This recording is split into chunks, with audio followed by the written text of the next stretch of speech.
idea. The idea itself is the biggest thing. Like, the idea has to be yours. Of course, that's true.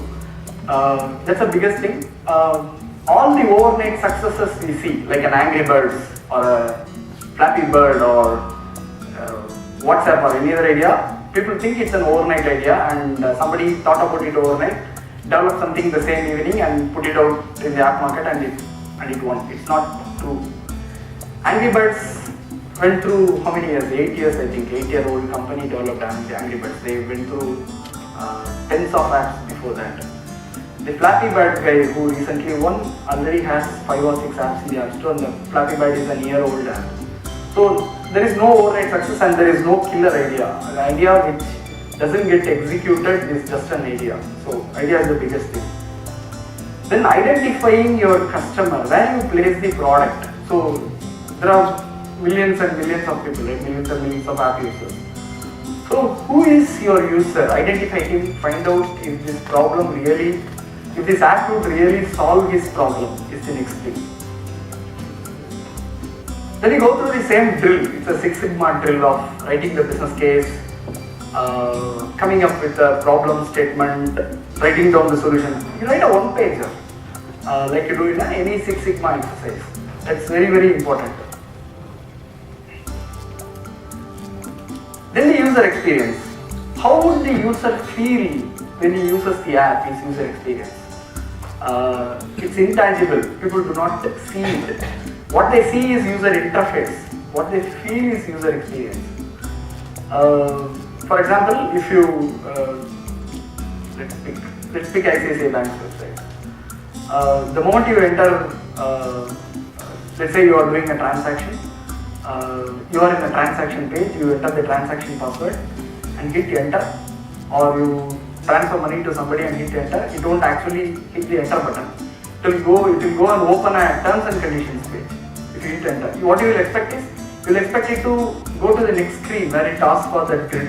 Right? You don't do that. It would ask to show up a terms and conditions page because the coder has, for the enter button, he has mapped the terms and conditions key, not the pay key.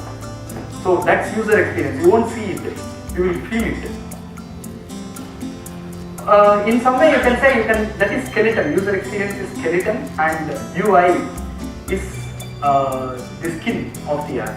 What you see is user interface. Your buttons, your labels, your color, the consistency, the grayed out button, the button which is active, your icons, your color palette. Everything is user interface. Then you get to development. Now you have this beautiful user interface in hand. Now you apply technology to bring it to life. Now you had a skeleton, then your flesh, blood and skin. Now you are giving it life, which is development. There are many ways to develop. There are different OSs available. Like in previous generation we had this, are you developing it for Windows or are you developing it for Mac or is it on Linux? Like that we have several OSs now. iOS is for Apple devices. Let's say an iPod Touch or an iPhone or an iPad is iOS. You got Android, then there is Windows Phone. Then there is this breed of apps called HTML5 apps, which are basically web pages which are wrapped and given to you. And then there is this write once, run everywhere. I don't have a logo for it, so I'm using the Bullcraft logo. The write once, run everywhere is farce. It doesn't work. It uses the lowest common denominator, and it actually screws up every experience ever you can have in any mobile phone. So I'm using that logo for that. Then you have to test. Test vigorously is the idea. If I am spending, let's say, some 30% months or 30 days in development, I would actually test for 30 more days. Because you would have to identify the multitude of devices your app should be working on. Testing is simpler in case of iOS and it's a little hard in case of Android because of the plethora of devices, screen sizes, resolution, the kinds of OS which is famous. Let's say for example in Apple, the latest OS 7 is prevalent in more than 80% of the devices. I think the number is more than 90, I guess. But in Android, an 18-month-old OS is actually popular now. It's like the 401. That's the popular OS. So you'll have to find out. In Android, you'll have to test for 3 or 4 different OSs and 6 different resolutions and screen sizes. While in iOS, you can go and test in like a small an iPhone 4S, an iPhone 5 and an iPad mini and an iPad. 4 or 5 devices to test. So testing plays a major role in any of this development. And then there is polishing. Polishing, I'm still thinking what number to put. Polishing, you can polish to an extent your budget allows you to polish. That's all. So there is no explanation. If you can spend 250% of your money on polishing, you can polish. You can pixel perfect your app, and you can pixel perfect your app to look the same across devices, across OSs. If you take Facebook app or if you take a LinkedIn app, it will look exactly the same between iOS and Android. Do you think it's accidental? It is not. It is because there is hundreds of thousands of hours of effort that has gone behind making sure that it looks the same across devices. For example, when Instagram came to Facebook, came to Android phone for the first time, it didn't make use of the back button in Android phone. So that's a mistake. So it has to make use of the native controls on the platform. So there are differences. This is actually a bigger step if you are developing for iOS or a curated Android shop. So there is Google Play Store where you can just go and submit the app. It gets automatically approved in like 4 hours to 6 hours. So nobody goes through your code, nobody vets anything.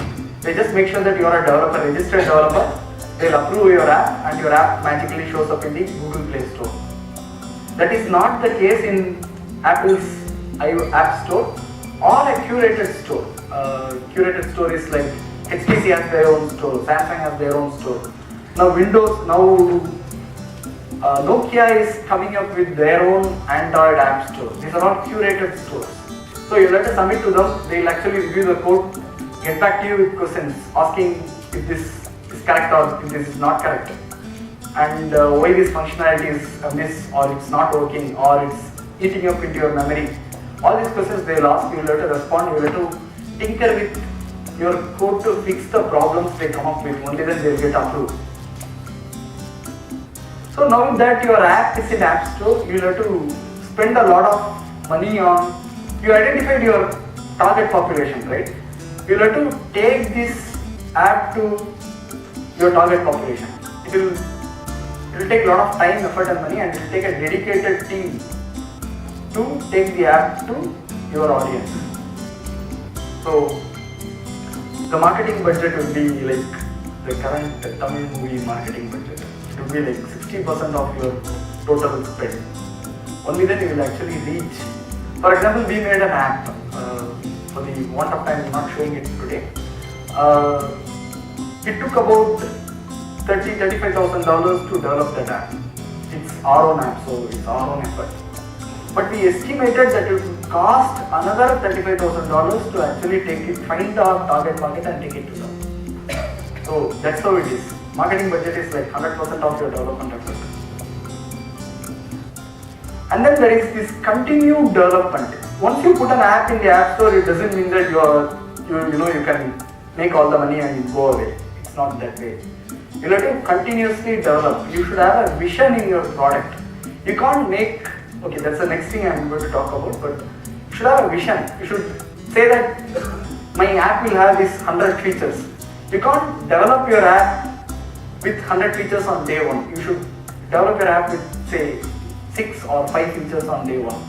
You should put it out. You should find user feedback. You should find out how your user is using the app, analytics. You should collect all that information and fix these problems. Once you put out an app, you will always have support queries. You will have problems. You will have to fix them.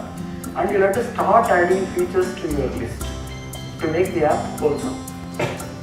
So continued development spend is there. And then you have to remove complexity. Okay, that's the thing I wanted to speak about. Of the 100 features, you can't come up with. He was talking about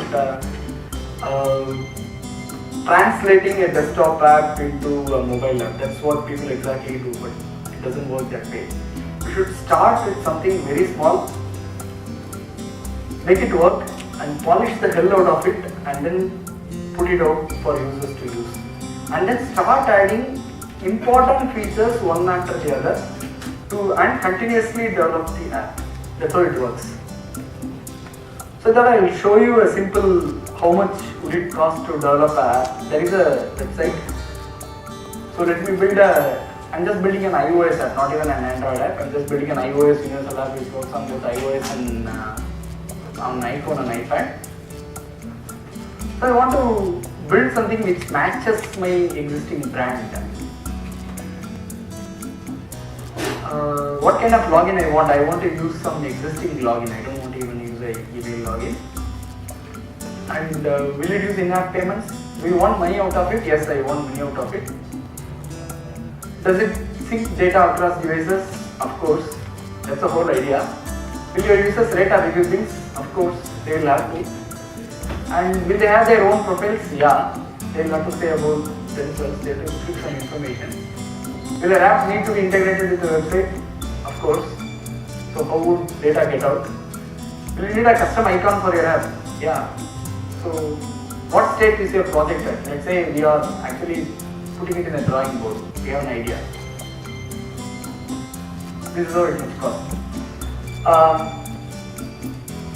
If you think these rates are too high,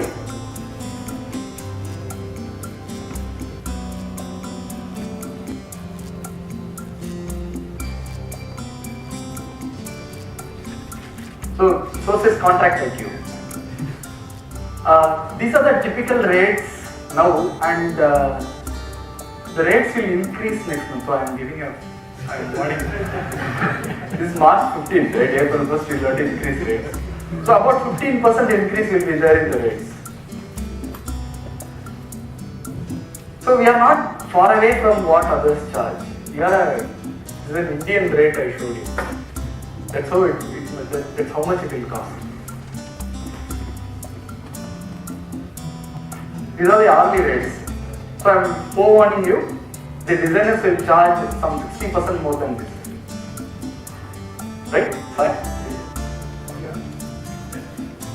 And design will take a huge chunk of your work, and development will take another chunk, and then there is a marketing chunk. So if it costs $35,000 to make an app, it will cost about $15,000 to design and put together about $50,000 to market. So a typical simple app it will end up costing some $100,000 if you want to really put it out in the market. Did I scare you? So it's not small business. It's not a simple business to develop an app and put it in the app store. Someone says I put an app in the app store and I made thousands of dollars. It means that they have worked a lot. Success doesn't come simply. And it doesn't come simply.